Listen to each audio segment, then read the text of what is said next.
This is BBC News. I'm Anna Foster, live in Philadelphia. And I'm Matthew Amariwala, live here in London. It is election day here in America. The country decides, will it be Kamala Harris or Donald Trump in the most consequential election in generations? Across 50 states, there are long lines as Americans cast their votes in a tight race.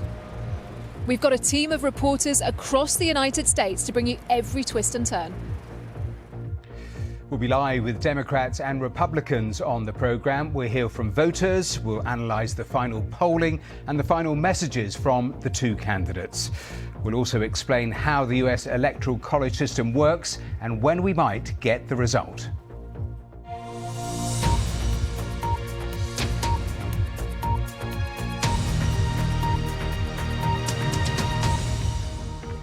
Hello and welcome to BBC News. It is election day in the United States and millions of Americans are heading to the polls to choose their next president.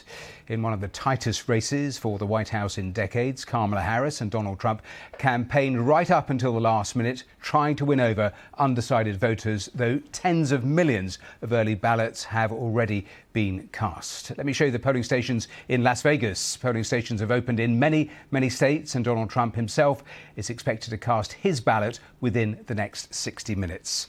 Well, all day today, we're hearing from guests and correspondents across the 7 battleground or swing states. Well, one of those is Pennsylvania. Anna Foster is there for us. Let's cross to you, Anna.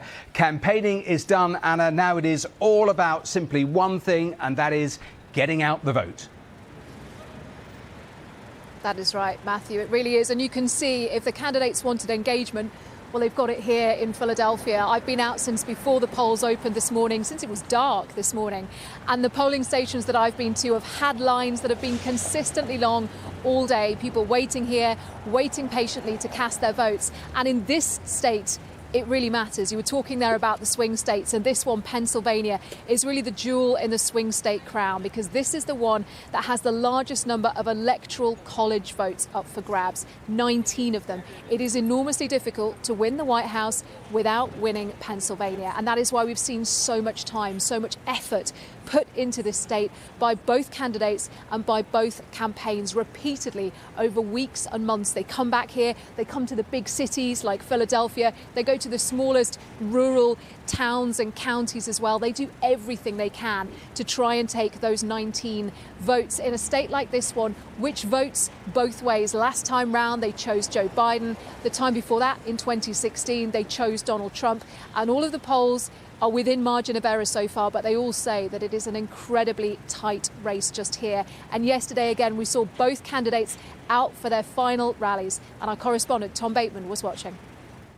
Among the first in to cast their election day ballots, Americans are voting after one of the most highly charged campaigns ever and a race going down to the wire. Philadelphia, welcome the next president of these United States, Kamala Harris!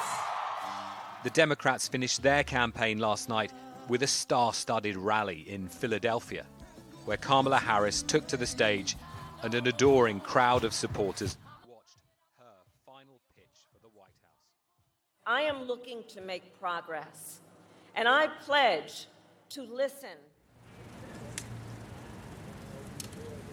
Tom Bateman there, looking at some of the campaigns, the race, an enormously tight race, as we were saying, not just here in this state, but right across the US as well. And so much time and effort has really been put in by both campaigns as they try and take not just the White House this time, but remember there are some other consequential elections happening as well. For Congress, the whole of the House of Representatives is coming up for election, and also 34 seats in the Senate as well. And whoever wins, they'll look at the promises that they made on the campaign trail here, and they will have difficulty enacting some of them if they don't have those houses of Congress behind them to actually help them make the decisions that they want to make. So let's take you out across some of the other states here and see what's happening. We'll speak to Rowan Bridge, who's in Virginia, in just a moment. But first to Will Grant, who's in West Palm Beach, where Donald Trump is expected to cast his vote there very soon. Yeah, that's right. We're expecting him and his wife Melania to appear sometime in the next hour. Ahead of his appearance, he's put out a tweet on X, the social media site run by his staunch supporter Elon Musk. He says he's called it the most important day in American history. Voter enthusiasm is through the roof, he says, because people want to make America great again, which means lines are going to be long. He's encouraged people to stay in those lines, saying they're going to have a tremendous victory. So, his final message is one, as we'd expect it to be, of encouraging his voters to turn out.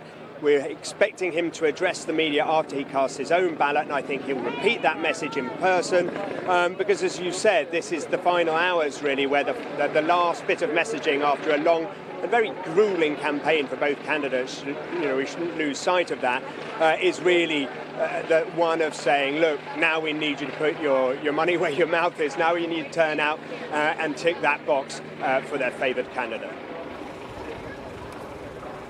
And of course, Florida is such a big location for him, where Mar-a-Lago is, where we've seen him go. We saw him retreat back there after the election last time that he didn't win, and it probably feels appropriate for him to be back among his people as he would see it today.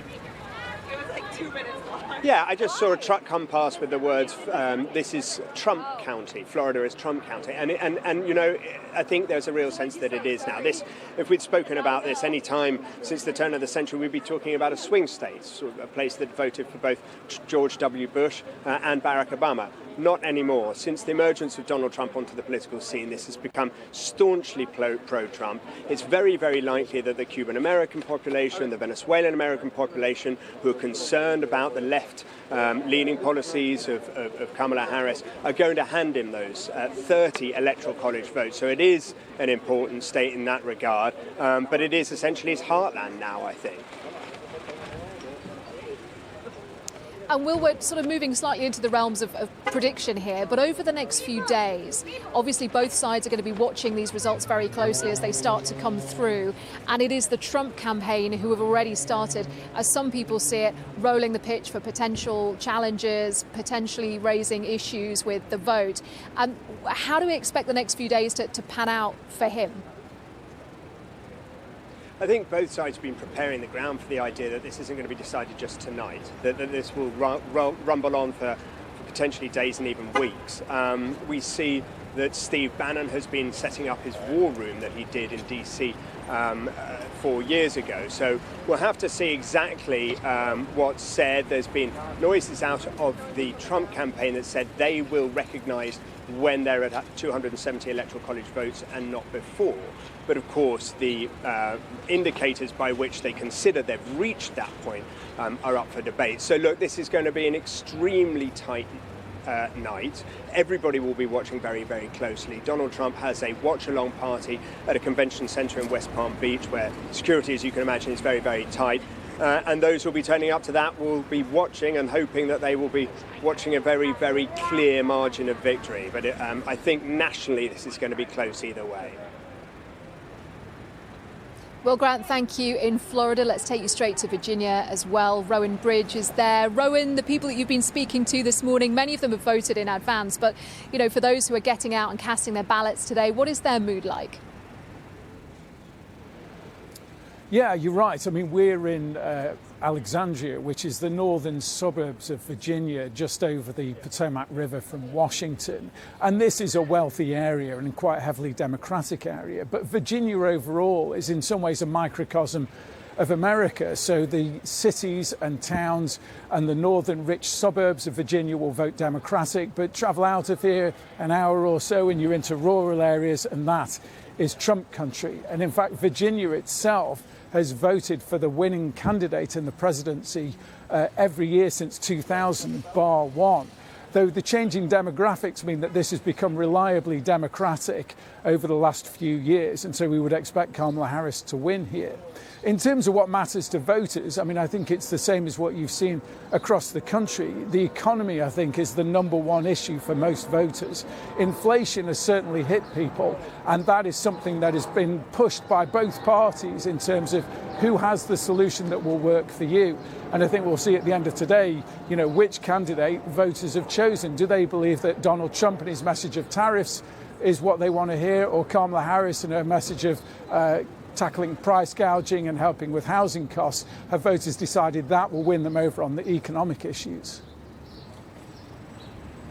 Rowan, thank you, in Virginia. And Matthew, interestingly, we just walked across the street there and was clapping and cheering the voters who were lining up behind me. Whoever wins, people have certainly been engaged over these last few weeks and months to come out and to cast their ballots today. Anna, thanks very much. Fascinating listening there to Rowan Bridge as well in Virginia. I was just reading a little earlier, if you're looking for an early bellwether, people are saying look to Virginia. How early that result is called is going to be a really good indicator. You can, of course, follow all the latest developments on the BBC website. We'll be live with CBS in Georgia on the programme in a moment or two, but around the world and across the UK, you're watching BBC News.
You're watching BBC News. Straight back to the US because Election Day has finally arrived. But when will we actually know the results? Well, it could be hours, it could be days, even weeks. In some presidential races, the winner has been named late on election night or early the next morning. In 2020, Joe Biden didn't officially get over the line until 4 days after Election Day, when the result in Pennsylvania became clearer. Well, this time, the knife-edge race across those 7 key swing states could mean a longer wait even still. Georgia's polls close at 7 p.m. Eastern Standard Time. Election officials estimate about 75% of votes will be counted within the first 2 hours. It'll be one of the first states to call, along with North Carolina, where polls close 30 minutes after Georgia. Pennsylvania, that key state, voting ends there at 8 p.m. local. It may take at least 24 hours before enough votes are counted for a winner to emerge. The same goes for Michigan and Wisconsin, results predicted on Wednesday. The timeline for Nevada, a call here could take days. The state allows mail-in ballots as long as they were sent on Election Day and arrive no later than the 9th of November. Finally, Arizona. Initial results could come as early as 10 p.m. EST, but postal ballots dropped off on Election Day could take up to 13 days to actually count. And a reminder of how you can actually keep up with the results as they keep coming in. You'll be able to watch live coverage of the US presidential election right across the BBC. Join us in the BBC's US election studio as we find out who will be America's next president. Now, whether the winner is Vice President Kamala Harris or former President Donald Trump, it will be an historic night. Right across the country, we'll have all of our top correspondents and editors bringing you the unfolding drama as soon as the polls close. We'll have all the results as they come in, and Kristen Fraser will look in depth at what they mean in the race for the White House. Here is the map, white clean. In the race to 270, these in grey are the 7 battleground states we think will decide who wins the White House. So, for expert analysis and for what the story means to America and the rest of the world, join me, Katrina Perry. And me, Sumi Somaskanda, in Washington, D.C. for the BBC's US election results program. It's a contest that is just too close to call.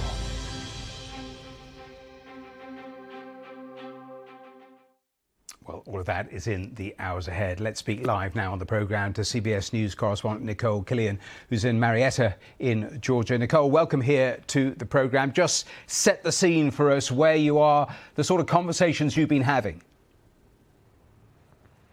Yes, well, as you mentioned, we are in Marietta, Georgia, which is just outside of Atlanta, and this is considered a bellwether county, if you will, one that has sometimes voted Republican, other times voted Democrat.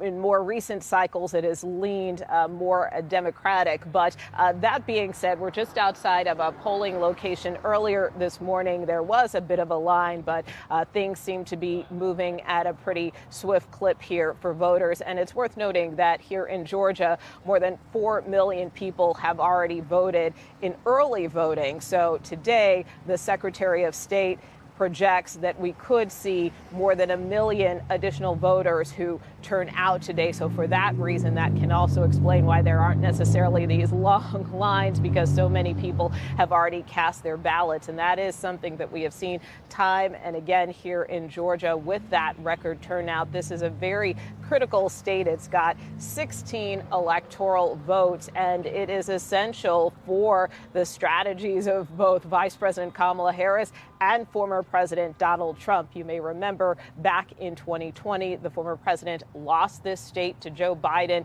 by about 12,000 votes. It was the first time a Democrat had flipped this state in about 30 years, but it also led to a lot of controversy around the election because you had the former president who called the Secretary of State here in Georgia asking him to find the votes. And that action subsequently set off an investigation that resulted in the former president being indicted here in Georgia last year and having to surrender to a jail in Fulton County, Georgia, which again is in the Atlanta area last year. So obviously things have turned around in the sense that now the former president is back on the ballot, hoping to win this state this time around. But certainly the vice president also realizes that this is a critical state for her strategy as well, which is why both candidates have spent a lot of time in the run-up to the election in this state. And what have been the big issues? Because those new abortion laws have kicked in the state. How big is that playing? Well, certainly reproductive rights remains a huge issue in many states here in the United States. There was a law in place here in Georgia requiring a 6-week abortion ban, but that did get struck down recently by a judge. So it is kind of in flux at the moment, but we have seen those kinds of actions in a number of states around the country. And for that reason, especially after the overturning of the landmark Roe versus Wade 2 years ago, this really is the first presidential campaign that we have seen since that landmark Supreme Court decision. And so that is why the vice president in particular has really been focusing her message around trying to codify reproductive rights into law if she were to become president, really counting on women to turn out in strong support of her candidacy. But that being said, you know, Republicans have kind of strayed away from this notion of potentially enforcing a national abortion ban. And some Republicans in their respective races have kind of walked a fine line on the issue of reproductive rights, particularly things like IVF. Many have expressed support for those kinds of fertility treatments and trying to show some sensitivity around the issue of reproductive rights because they know that it is such a hot button issue for the electorate. A final quick question, because what are the latest polls saying? And you referenced 2020. The Democrats really had a good ground game at that stage. What has it been like this time around for both sides? Well, again, you know, this state is likely going to be a toss-up. Our CBS News Battleground tracker shows that this race is within the margin of error, so it does remain extremely tight with both candidates almost in a virtual dead heat. But that being said, as I mentioned earlier, you know, that is why both candidates spent a lot of time on the ground here in Georgia just this past weekend. Former President Donald Trump was here. Vice President Kamala Harris was in Atlanta. Both of their running mates were in Georgia within the last, 24 to 48 hours. So both sides are leaving nothing to chance, particularly on such a critical day as this. Nicole, there in Georgia, thanks so much for speaking to us, giving us the latest. Let's cross back to Pennsylvania and speak to Councilmember Isaiah Thomas, a Democratic Party councillor for Philadelphia City Council, also chair of the group Black Men for Kamala Harris in Pennsylvania. Isaiah, thank you so much for joining us here live on BBC News. I know you've been working and campaigning long and hard. Finally, we got to Election Day. What does that actually feel like?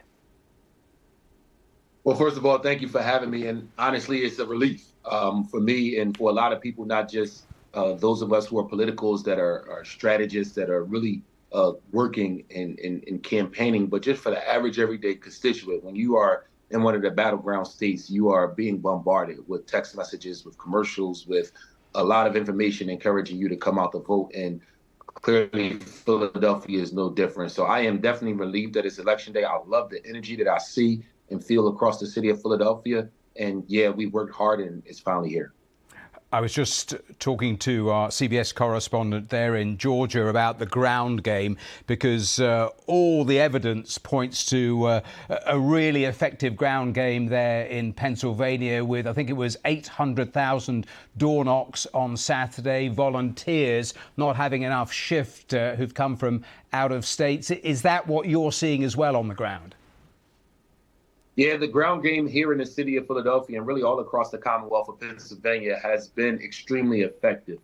There are a lot of folks who I know personally who will say that my door has been knocked a number of times. There's even a graphic that went viral on social media that one of my colleagues posted, a legislator from Harrisburg, where someone basically put a sign on their mailbox telling people I've already voted for her, just to let them know that they didn't have to keep knocking on that door. So the ground game has been extremely effective. The innovation around events and activities to touch people and meet people where they are, I think has also been effective. And I think you're seeing the results of all of that energy and all of that work today as we watch people in groves come out to vote. I listened to you talk about what's going on a little further south than Pennsylvania, and I can attest that, yes, while we do have early voting and other options, there are still lines and there's still a bunch of energy around people coming out to vote today on Election Day.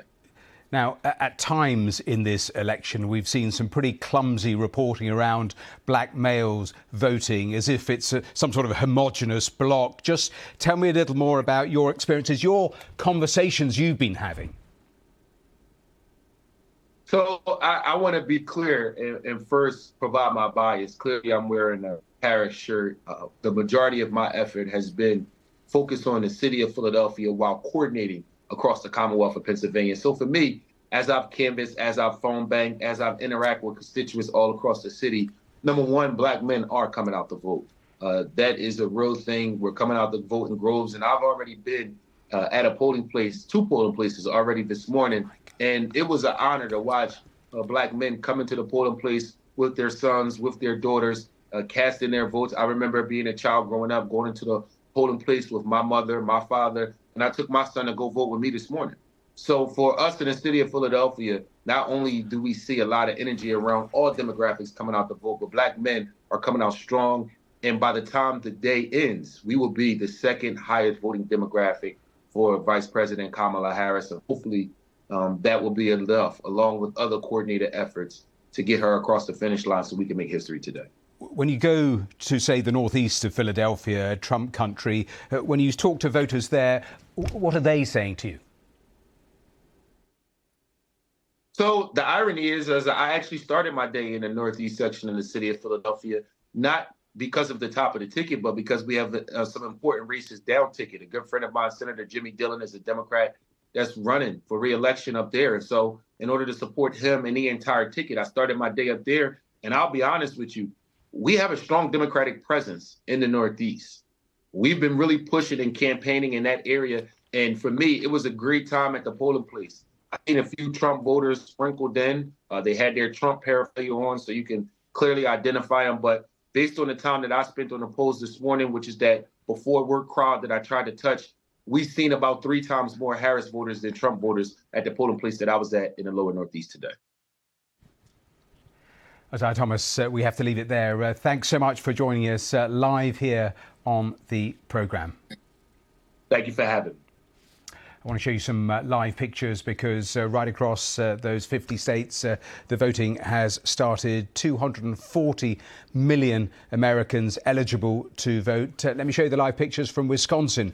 First of all, that is one of the key battleground states that we've been concentrating, and of course people turning up all the time, so much in-person voting, but we've also been hearing that 82 million people have already voted. They voted early, and that of course will factor in, and we'll talk a little later in the programme about how they actually work out the Electoral College seats and just when we might actually get the final results. But those are the pictures from Wisconsin. Let me take you to New York, because a similar scene there from New York. These are the live pictures in the polling stations. And as we were with Anna Foster a little earlier, we've seen long queues outside so many of the different voting stations. Florida, finally, let me show you the live pictures there, because we are expecting in the next little while also to see Donald Trump vote. Those are the live pictures from there. So do stay with us. We'll have plenty more from the US elections here live on BBC News.